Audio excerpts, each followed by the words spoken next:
A 4-year-old homeless girl was beaten by her own grandfather in the middle of the street, but a millionaire sees everything and does this. Comment below what you think will happen next. Your opinion means a lot, and please subscribe to my channel to support my work. Your help is very important. The blazing December sun scorched the streets of Jackson, Mississippi, as Michael Davenport pulled his sleek black Cadillac to a stop outside a corner pharmacy in the downtown district. At 52 years old, the tech mogul had built an empire in Silicon Valley, yet his wealth couldn't fill the hollow in his heart that had haunted him for the past 5 years. He checked his gold watch, took a deep breath, and stepped out of the air-conditioned car to face the suffocating southern heat. Michael had 3 traits that defined him: an obsession with control that made him plan every detail of his day, an impulsive generosity that drove him to help strangers without hesitation, and a crushing guilt that had followed him since the tragic car accident that took his daughter, Lily. That fateful day, he had been stuck in a business meeting when he should have been picking Lily up from school. The guilt gnawed at him every single day.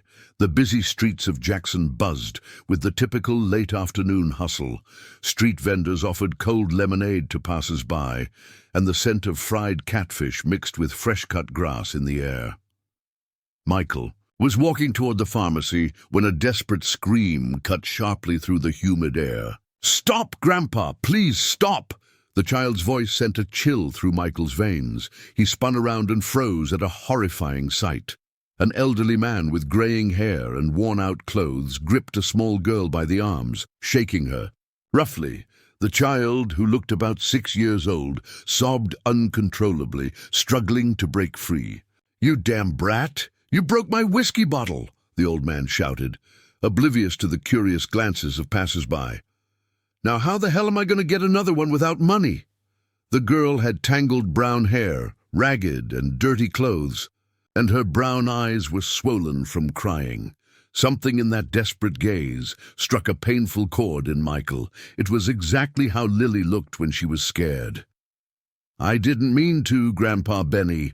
It was an accident," the child pleaded. But her words only seemed to fuel the man's fury. Michael glanced around and was appalled by the indifference of the crowd. Some slowed their pace to watch, others whispered quietly, but nobody stepped in. A middle-aged woman shook her head disapprovingly, but kept walking. "Not our business," a man muttered to his wife when she suggested helping. "Families have their own problems." The passivity enraged Michael. His mind immediately flashed back 5 years to the moment he wasn't there when his daughter needed him most. This time, he wouldn't stand by. "Hey, cut it out!" Michael shouted, striding quickly toward the man. "Let that child go right now!" The elderly man, named Benny Thompson, turned, surprised to see the well-dressed stranger approaching. His 68 years had been marked by crushing poverty, family abandonment, and growing bitterness. He had lost his wife 3 years prior and been forsaken by his own children, who couldn't tolerate his alcoholism and violent temper any longer. "Who are you to meddle in my business?" Benny growled, still gripping the girl tightly. "She's my responsibility." "Responsibility doesn't include hurting a child," Michael shot back, anger rising in his chest. "Let her go, or I'll call the cops." The girl, named Isis, looked at Michael with a mix of fear and hope that broke his heart. She didn't understand why this elegant man was trying to help her, but something in his gentle voice made her feel a little less alone. "Cops?" Benny sneered bitterly. "You think anyone cares about a girl like her? I'm all she's got in this world." Michael stepped closer, pulling out his wallet. "How much?" "Excuse me? How much do you want to stop hurting her?" Benny studied the stranger with calculating eyes. He noticed the expensive watch, the crisp suit, the luxury car parked nearby. An idea took shape in his troubled mind. "You don't understand the situation," Benny said suddenly, his tone softening to something more melancholy. "This girl, she's a heavy burden for an old man like me. Isis looked at him confused. Benny had never spoken of her like that in front of strangers. "I've been abandoned by everyone," the old man continued, seeing that he had caught the rich man's attention. "My own kids turned their backs on me after my wife passed, and now I have to care for this child without any means." Michael felt a stab in his chest. The situation echoed his own fears of abandonment and loss. "If you really want to help," Benny said, "maybe you could contribute something. Food, clothes, the basic things a child needs." For a moment, Michael hesitated. Something about the conversation seemed off, but the image of scared, vulnerable Isis made him act on impulse. "All right," he said, pulling some bills from his wallet, "but I want to see you treat her kindly." Benny took the money, with gleaming eyes, already planning his next move. He had found his paycheck. Sure, he said, finally releasing Isis's arm. "You're very generous, sir." When Michael bent down to get on the girl's level, she instinctively recoiled. "Hi," he said softly. "What's your name?" "Isis," she whispered, still wary. "That's a beautiful name." "I'm Michael." For a brief moment, the girl's eyes brightened, and Michael's heart tightened. It was exactly the look Lily used to give him. But when Benny stepped closer again, Isis shrank in fear, and Michael realized his intervention was only a temporary fix. This child was still in danger, and now he felt responsible for protecting her, no matter the cost. Michael's mansion on the outskirts of Jackson stood in stark contrast to the poverty he'd witnessed downtown. Surrounded by manicured gardens and high walls, the estate was a sanctuary he'd built after Lily's death, seeking refuge from the outside world. Zelda Simmons, 45, waited for her employer at the grand entrance, her face marked with concern. The housekeeper for over a decade, she knew Michael better than anyone alive. A pragmatic woman of humble origins, she had lost her husband young and dedicated herself to her work. Her personality was defined by three traits: a natural distrust of people, unwavering loyalty to those who earned her trust, and a remarkable ability to read others' true intentions. "You're late today," she remarked, noting the troubled look on Michael's face. "Something happen?" Michael entered without answering immediately. The interior was elegant but cold, with few personal touches. Only a few photos of Lily decorated the furniture, a constant reminder of his loss. "Zelda, have you ever seen a child being abused right in front of you?" he finally asked, pouring himself a glass of water. She frowned. "Why do you ask?" "Today I witnessed something awful. A 6-year-old girl being beaten by her own grandfather in the middle of the street. Nobody did anything, Zelda. Absolutely nobody. And what did you do?" "I intervened. I gave the man money to make him stop hurting her." Zelda sighed deeply. She recognized that look in her employer's eyes, the same expression he had when making impulsive decisions driven by the guilt he carried. "Michael, you can't save the whole world," she said gently, "especially not every child you come across." "But I can save this one," he replied firmly. "Her name is Isis. She reminded me so much of Lily." "That's the problem," Zelda interrupted. "You're not seeing this child for who she really is. You're seeing your daughter in her." Michael ignored the housekeeper's comment and started making plans. His main motivation was clear: to redeem himself for the absence that cost Lily her life by protecting another vulnerable child. In the days that followed, he began visiting the ramshackle home where Benny and Isis lived on the city's outskirts. The dwelling was a flimsy wooden shack with asbestos roofing, located on a narrow, foul-smelling alley. There was no proper sanitation, and dampness had left dark stains on the makeshift walls. Benny had deliberately chosen this spot, far from prying eyes, where he could do as he pleased without interference. On his first official visit, Michael brought bags full of food, new clothes for Isis, and some toys. The girl was ecstatic at the gifts, but her joy was always tempered by Benny's watchful gaze. "You're very generous, sir," the old man said, inspecting every item. "Isis, what do you say to Uncle Michael?" Michael asked. "Thank you," the girl whispered, clutching a new doll tightly to her chest. During these visits, Michael began noticing disturbing details. Isis was excessively obedient, almost submissive, always looking to Benny before answering any question. The child also had small scars on her arms and legs, which Benny explained away as childhood accidents. "She's very clumsy," Benny said with a false smile, "always getting hurt somehow." But what troubled Michael most was the way Isis flinched whenever Benny approached. The girl had developed defensive reflexes not normal for a child her age. 3 weeks after the first meeting, Benny made his first bold demand. "Michael," he said, using the businessman's name with uninvited familiarity, "I need to talk to you about something important." They were seated in the shack's tiny living room, while Isis played outside with her toys. "I'm thinking about moving," Benny continued. "This place isn't fit for a child to grow up in, but to get somewhere better I'll need more help." "What kind of help?" "About $3,000 a month would cover decent rent and Isis's basic needs." Michael hesitated. It was a considerable sum, even by his standards. "Of course, if you can't," Benny trailed off, "maybe I'll have to look for other options.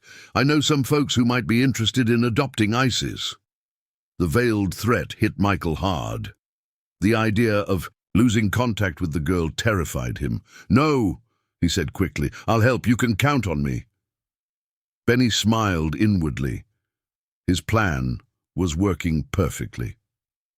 That night, Zelda waited for Michael with a worried expression. "I have to tell you something," she said. "I asked around about this Benny fellow." "What kind of questions?" "I talked to people who know him. The story doesn't add up, Michael. Nobody knows of any granddaughter, and some said they've seen him with other kids over the years." A chill ran down Michael's spine. "What are you implying?"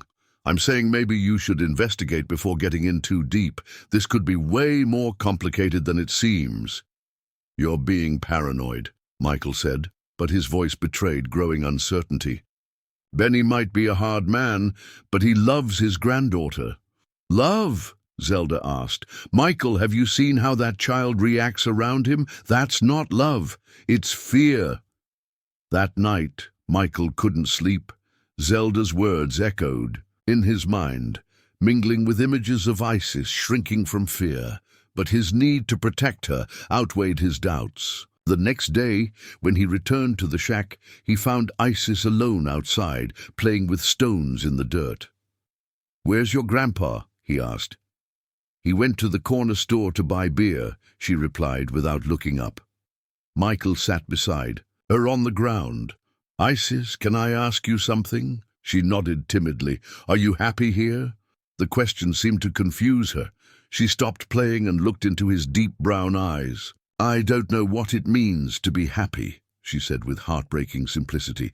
Before Michael could answer, footsteps approached.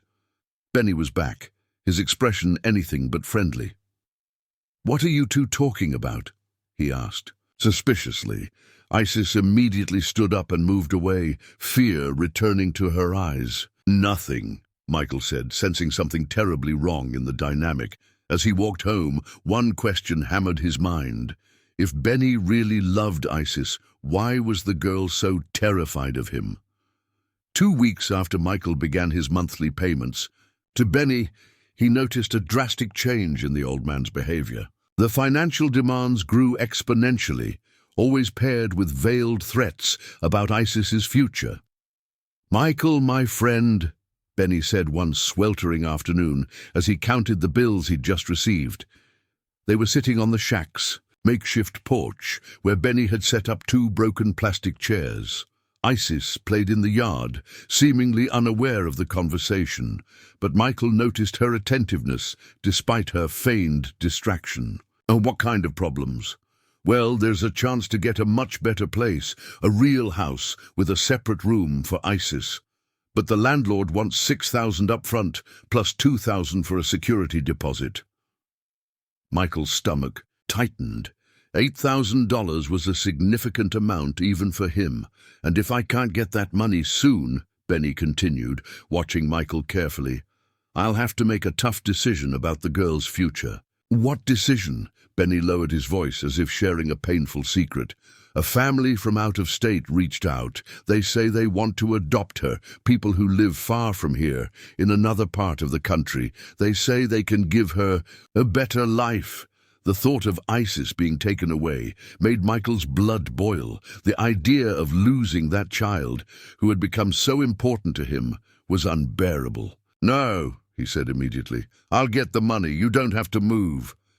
Benny smiled inwardly but kept a worried expression. Are you sure? That's a lot of money. I'm sure. That night, when Michael arrived home, Zelda was cooking dinner in the kitchen. She immediately noticed his agitation. More money? She asked bluntly. How do you know? Because I've known you for years, and I can tell when you're being played. Michael sat heavily at the kitchen table. Zelda, you don't understand. If I don't help, he might take Isis away. So what? What do you mean, so what? Michael stood abruptly. That child needs me.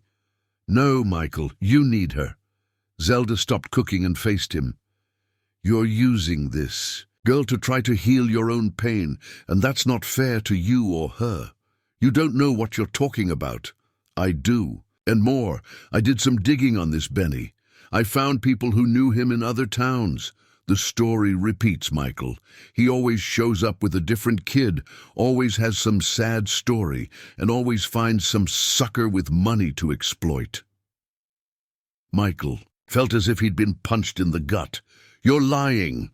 I'm trying to protect you. I talked to a woman in Birmingham who said he showed up there 3 years ago with a boy. Same story. Orphaned grandson, tough situation, needing help.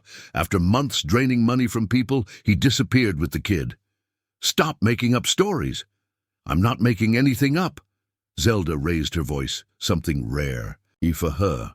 Michael, you need to open your eyes before it's too late. But Michael was already leaving the kitchen, deaf to the housekeeper's warnings. His need to protect Isis had become an obsession, blinding him to any contrary evidence. 3 days later, while bringing supplies to the shack, Michael was surprised to find a woman he didn't know talking with Benny. She looked about 38, wore simple but neat clothes, and carried a folder full of documents. Ah, Michael, Benny said with a forced smile. Good timing. This is Maristela, a social worker here for a routine check. Maristela Johnson extended her hand to Michael. She was an unremarkable woman with brown hair pulled into a bun and small glasses. Her personality was marked by 3 distinct traits: an impressive skill in emotional manipulation, greed disguised as social concern, and a natural talent for spotting vulnerable people to exploit. Her main motivation was purely financial. Maristela had lost her real social worker job 2 years ago due to ethical violations, and since then survived by scamming people she found in fragile emotional states. Nice to meet you, she said, in a sweet, professional tone. Benny told me about your generosity with Isis. It's so heartwarming to see people caring for kids in vulnerable situations. It's my duty, Michael replied, immediately suspicious of the woman's presence. Actually, Maristela continued, we received some anonymous reports about the child's living conditions. Nothing serious, you understand, but we need to make sure everything complies with regulations. Michael felt panic rise in his chest. What kind of reports? People saying they've seen the girl being mistreated, cases of neglect. You know how it is. There's always someone wanting to meddle in other people's lives. Benny put on an indignant expression. It's persecution, Maristela. Just because I'm poor, they think I can't take care of my granddaughter. I totally understand, the woman said sympathetically. But unfortunately, if we can't prove Isis is in a suitable environment, I'll have to consider temporary placement. Placement? Michael panicked. Where? We have some families registered in other cities, places where she would stay while we assess the full situation. That was exactly Benny's plan. He and Maristella had met 3 weeks earlier, at a bar where Benny told his sob story about exploiting a rich businessman. Maristella immediately saw a lucrative partnership opportunity. "But there's a chance," Maristella said, feigning hesitation. "If you could quickly improve the living conditions, I might give a positive report." "What kind of improvements?" Michael asked anxiously. "A proper house would be ideal, with all paperwork in order, proof of stable income, that kind of thing." Benny sighed theatrically. "Like I told Michael, I found the perfect house. But I need the down payment urgently or I'll lose the chance." "How much time do we have?" Michael asked. "1 week," Maristella answered. "After that, I'll have to take appropriate action." Michael felt trapped. On one side, Zelda's suspicions about Benny. On the other, an official social worker threatening to take Isis away. His desperate need to protect the girl won out. "I'll get the money," he said. "Exactly how much do you need?" Benny and Maristella exchanged a quick glance. $15,000 would cover everything, Benny said. The house, paperwork, some basic repairs. It was more money than Michael had spent so far, but the thought of losing Isis terrified him. "All right," he said, "but I want to oversee the whole process." Of course, Maristella agreed. "Transparency is key in these cases." When Michael finally left, promising to return with the money the next day, Benny and Maristella quietly celebrated. 15 grand, Maristella whispered, "split down the middle like we agreed." "This sucker will keep us fed for months," Benny laughed. "And the best part is, he's so desperate he doesn't question a thing." But neither noticed Isis had overheard the entire conversation from the yard. The 6-year-old didn't fully understand what was happening, but knew the adults were lying about her. And for the first time since Michael appeared in her life, Isis began to feel maybe he was just like all the other adults she knew, someone using her to get what they wanted. That night, while Benny drank his celebratory beer, Isis curled up in a corner and did something she hadn't done in a long time, cried silently, wishing she could be anywhere but there. The next 2 months were an emotional hell for Michael. After handing over the $15,000 to Benny and Maristella, he hoped the situation would stabilize, but the opposite happened. The financial demands became a constant avalanche, always accompanied by new threats about Isis's future. "Michael, we have a serious problem," Maristella said during one of her visits to the new house Benny had rented, a simple structure but much better than the shack before. "I got word they might transfer Isis's case to another social worker, someone stricter about these situations." Michael, there for his weekly visit, felt that familiar tightness in his chest. "What do you mean?" "My supervisor is questioning why a vulnerable child is still with a caregiver who has no verified income," she explained, consulting a folder that always seemed to have new demands. Benny would need to prove a steady monthly income to keep custody. Benny, sitting on a new chair he'd bought with Michael's money, sighed dramatically. "I've tried to find work, but who hires an old man like me? Especially when I have to take care of a kid." "There is a solution," Maristella said, feigning hesitation. "If Benny could receive a fixed monthly amount, say $4,000, I could document that as informal income. That would keep the case with me and stop Isis from being relocated." $4,000 monthly, added to the $3,000 Michael already paid, meant $7,000 per month. It was starting to impact even the budget of a wealthy man like him. During these talks, Isis was always nearby, but noticeably different from the scared child Michael had met months ago. The girl was sadder, more withdrawn, and had developed behaviors that deeply worried him. She started having nightmares, waking up screaming in the middle of the night. During the day, she had episodes of silence, going hours without speaking to anyone. "She's regressing," Michael told Benny one afternoon. "Isis barely talks to me anymore. It's the stress of the situation, the old man replied, with fake concern. Kids sense when adults are tense. With all this social worker pressure, she must feel like she could be taken away any minute. But the truth was far more disturbing. Isis had begun to realize her presence was the cause of constant arguments among the adults.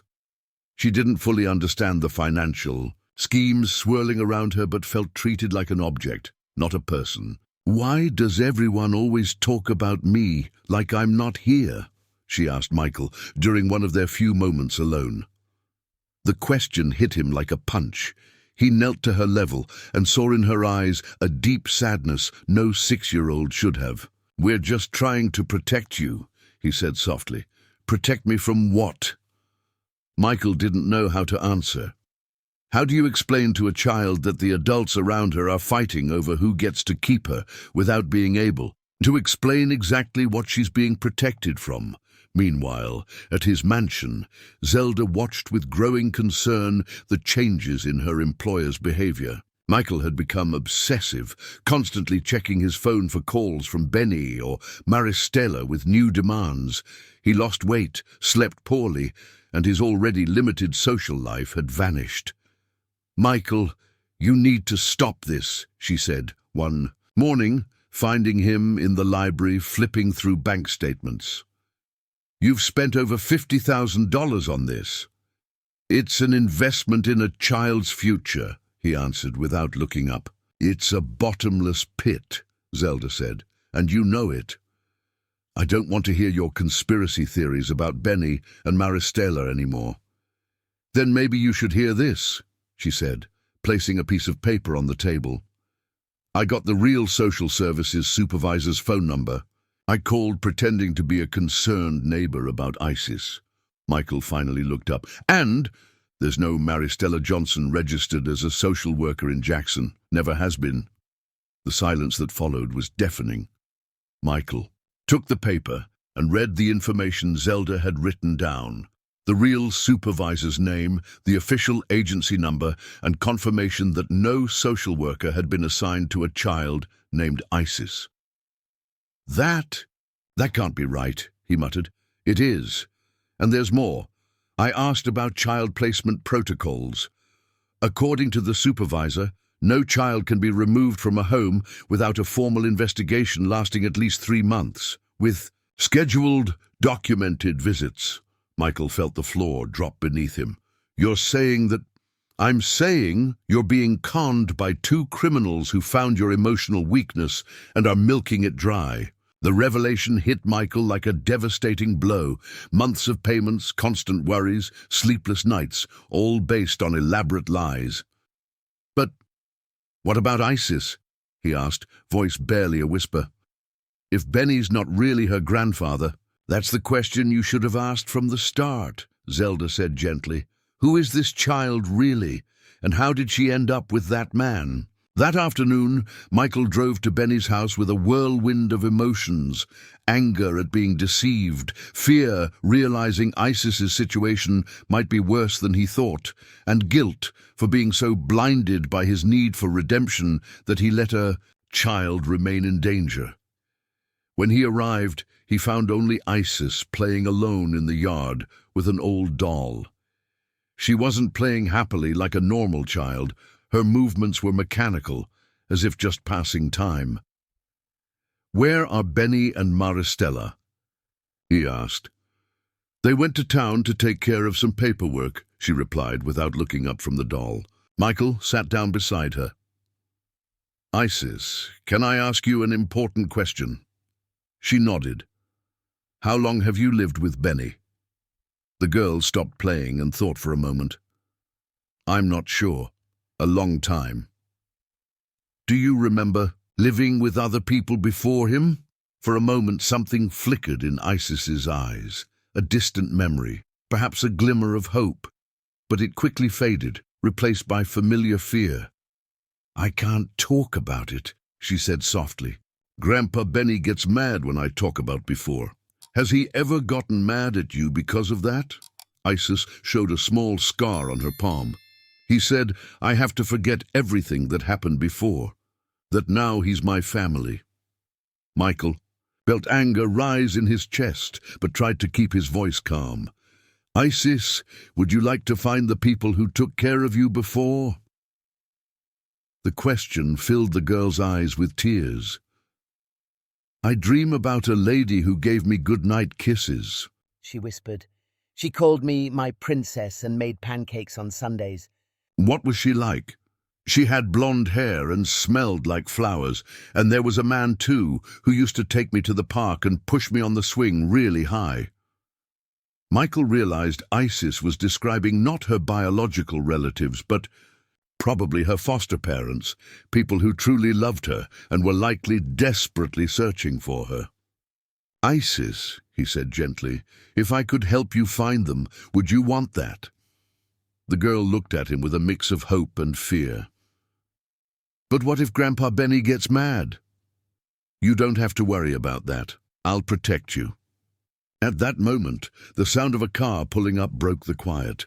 Isis immediately shrank back, moving away from Michael. Don't tell him we talked about this, she begged. Please. Benny and Maristella arrived together, both wearing satisfied expressions that quickly changed when they saw Michael there. What a surprise, Benny said. Wasn't expecting you today. We need to talk, Michael said, standing up from the ground. The three of us. Something in his tone made Maristella and Benny exchange a nervous glance. Sure, Maristella replied. About what? About who you really are, Michael answered, and who Isis really is. The silence that followed Michael's question was tense and heavy. Benny and Maristella looked at each other, clearly trying to decide their next move. Isis, sensing the shift in atmosphere, hid behind a tree in the yard but kept watching. I don't know what you mean, Maristella finally said, trying to keep the professional tone she'd used for months. We're exactly who we said we were. Are you? Michael pulled a paper from his pocket. Then can you explain why there's no Maristella Johnson registered as a social worker in Jackson or in any nearby city? Maristella's face visibly paled. Benny stepped forward, adopting a defensive stance. Who filled your head with these ideas? The old man asked. There's always someone trying to cause trouble for people who are just trying to help. Help? Michael laughed bitterly. You extorted over $60,000 from me these past months. No one forced you to give that money, Benny replied. You wanted to help Isis, and we accepted. Based on lies. Maristella isn't a social worker. You probably aren't even her grandfather, and I'm sure there's a lot more wrong with this story. Maristella tried one last gambit. Michael, I know you're confused, but you need to think about Isis's well-being. Even if there were irregularities in my paperwork, the important thing is the child is safe. Safe? Michael pointed toward where Isis hid. Look at her. That child is terrified, barely eating, having nightmares every night. That's not safety. Then Benny made the mistake that would reveal the whole truth. In a moment of desperation and anger, he exploded. You don't understand. That girl would be a much bigger problem if I hadn't taken her out of where she was. Taken her out of where? Michael stepped closer, threatening. Benny realized he'd said too much. He tried to backtrack, but Michael was determined to get answers. Speak, he ordered. Where did you take Isis from? Maristella tried to intervene. Michael, let's calm down and talk civilly. Shut up, Michael shouted, more furious than he'd ever been in his life. I want the truth, now. Michael's shout made Isis come out from behind the tree. She slowly approached, tears filling her eyes. Uncle Michael, she said in a shaky voice. I can tell. Everyone turned to the girl. Benny tried to move toward her, but Michael stopped him. Speak, Isis, he said gently, kneeling to her level. No one will hurt you. The girl looked at Benny fearfully, but something in Michael's voice gave her courage. I lived with Mommy Helen and Daddy Robert, she began, her voice barely above a whisper. They weren't my real parents, But they loved me so much. Mommy Helen made pancakes on Sundays and told me stories before bed. Michael felt his heart break, hearing the simplicity and longing in the child's voice. "Where did they live?" he asked softly. "In New Orleans. We had a small house with a garden. I had my own room with princess sheets on my bed." Benny tried to interrupt. "She was being abused. I saved her from—" "Lies!" Isis shouted, surprising everyone with her vehemence. "Mommy Helen and Daddy Robert never hurt me. They gave me warm baths, took me to the doctor when I was sick, bought me nice clothes." Tears streamed freely down the girl's face as repressed memories resurfaced. "I was playing at the park near our house," she continued. "Daddy. Robert had taken me there after school. He went to buy ice cream and told me to stay on the swing. Then a man showed up." She looked at Benny with pure terror. "He said my parents sent him to get me, that something bad had happened. I didn't want to go, but he grabbed my arm and put me in the car." Michael felt a rage growing inside him like never before. "Benny kidnapped you." "I cried a lot those first days," Isis went on, the words pouring out now that she'd started talking. "He took me far away, said my parents didn't want me anymore, that they asked him to take me away." "That's a lie," Michael whispered, horrified. "I asked every day when I'd see Mommy Helen and Daddy Robert again. He got angry and said I had to forget them, that now he was my family." Benny made one last attempt to control the situation. "The child was confused. She had psychological problems when she came to me." "I wasn't confused," Isis shouted. "I remember everything. I remember Mommy Helen crying in the park when I disappeared. I saw her through the car window when we were leaving the city." The revelation hit Michael like lightning.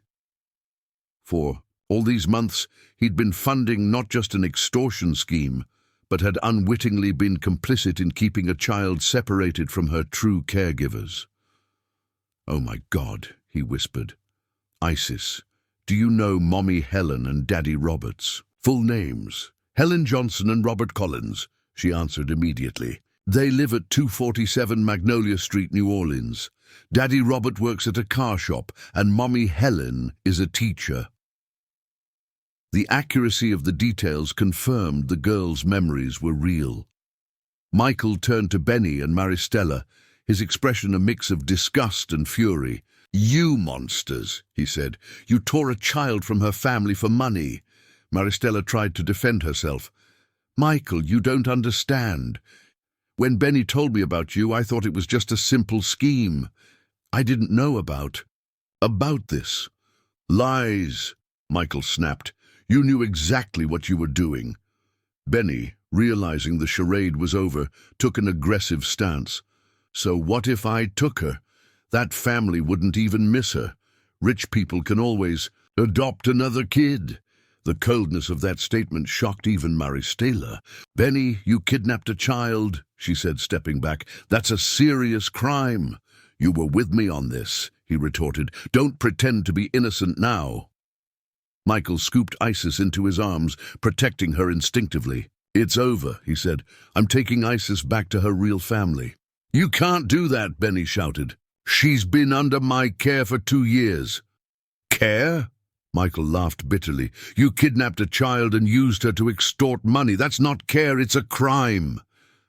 At that moment, Isis clung to Michael's neck and whispered in his ear, "Uncle Michael, are you really going to take me back to Mommy Helen?" The hope in her voice broke Michael's heart.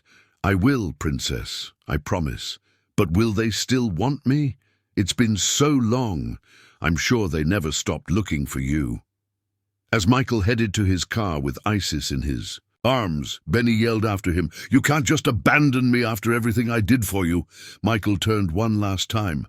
"All you did was show me how blind I was because of my own pain, but that ends now." "What about the money?" Maristella shouted. "You can consider it paid for the 2 years of suffering you caused this child," Michael cut in, placing Isis in the back seat. As they drove away, Isis looked out the rear window, seeing Benny and Maristella arguing heatedly on the porch. "Uncle Michael," she said softly, "thank you for believing me." "Sorry it took me so long to see the truth," he replied, glancing at her through the rearview mirror. "But now we're going to make it right."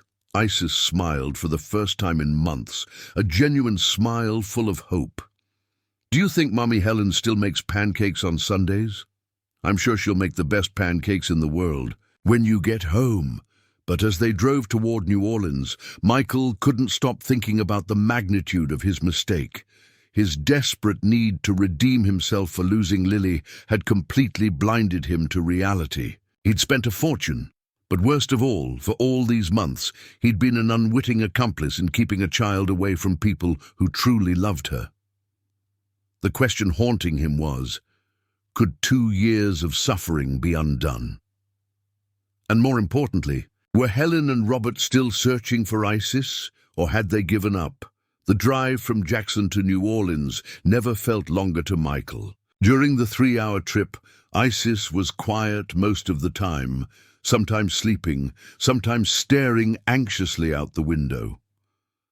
When they finally saw the first buildings of the Louisiana capital, the girl fidgeted in the back seat. "Uncle Michael," she said shakily, "what if they don't live there anymore? What if they moved?" Michael had thought of the same possibility the whole trip, but tried to reassure her. "We'll find out together, Princess, but I'm sure they never stopped looking for you."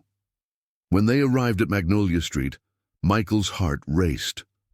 Number 247 was still there, a simple 2-story blue house with a small front yard just like Isis had described.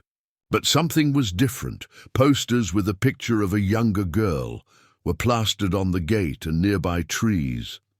"That's me!" Isis shouted, recognizing her own photo. "They're still looking for me!" The posters were heartbreaking. In their simplicity, missing Isis, 6 years old. Reward, if you have seen her, please call. 2 phone numbers and the phrase that broke Michael's heart. "Our beloved daughter still has not returned home." When they got out of the car, Isis hesitated on the sidewalk. 2 years was an eternity in a child's life, and she had changed so much since she disappeared. "What if they don't recognize me?" she whispered, gripping Michael's hand tightly. "You're their daughter," he said softly. "Parents never forget their children." They walked up to the gate, and Michael nervously rang the doorbell. Footsteps hurried over, and a woman's voice called from inside. "Who is it?" "My name is Michael Davenport," he said. "I'm here with someone you know very well." The door opened, revealing a woman in her mid-30s with messy blonde hair and red, tear-streaked eyes. It was obvious she'd been crying recently. When her eyes locked onto Isis, she froze completely. "Isis?" whispered Helen Johnson, barely able to believe what she saw. "Mommy Helen!" the girl cried, letting go of Michael's hand and running into the woman's arms. The reunion was overwhelming. Helen dropped to her knees, hugging Isis with desperate strength, as if afraid she might disappear again. Both cried inconsolably, and Michael felt tears streaming down his own face. "Robert!" Helen shouted inside the house. "Robert, come here, now!" A man in his 40s came running, and when he saw the scene at the gate, his legs gave way.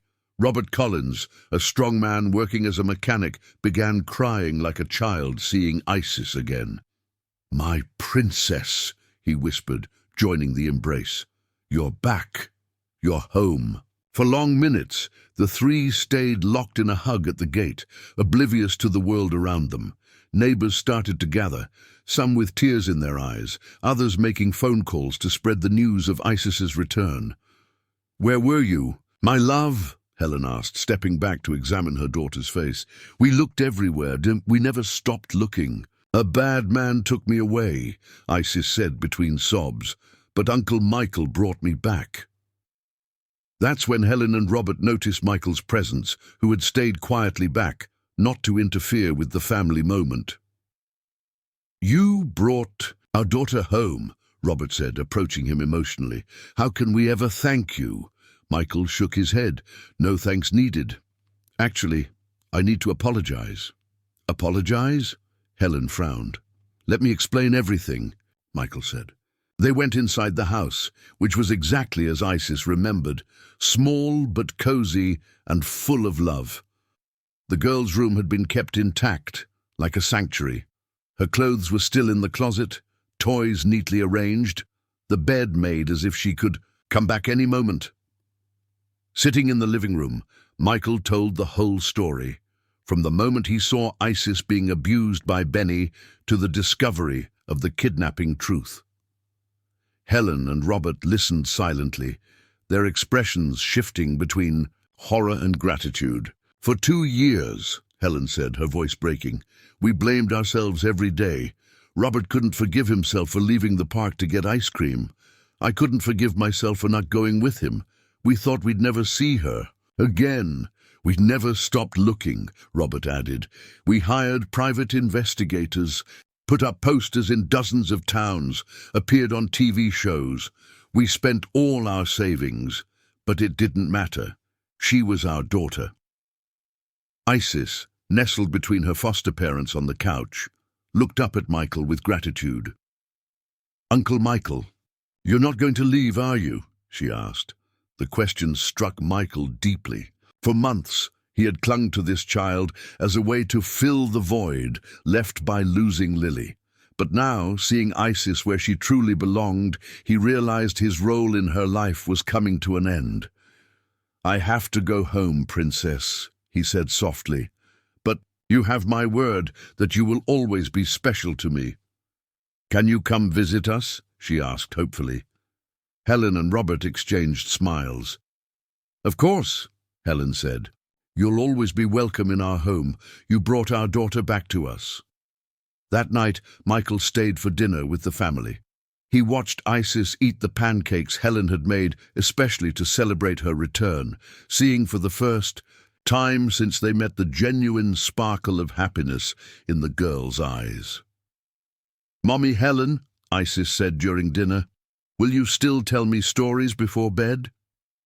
Every night for the rest of my life, if you want, Helen replied, kissing her daughter's forehead. When it was time for Michael to leave, Isis walked him to the car. Thank you for saving me, she said, hugging him tightly. Actually, Michael said, kneeling to her level, I think you're the one who saved me. How's that? You taught me that true love sometimes means having the courage to let go. Your parents never gave up on you because they truly love you. And I learned that loving someone means wanting what's best for them, even if it means being apart.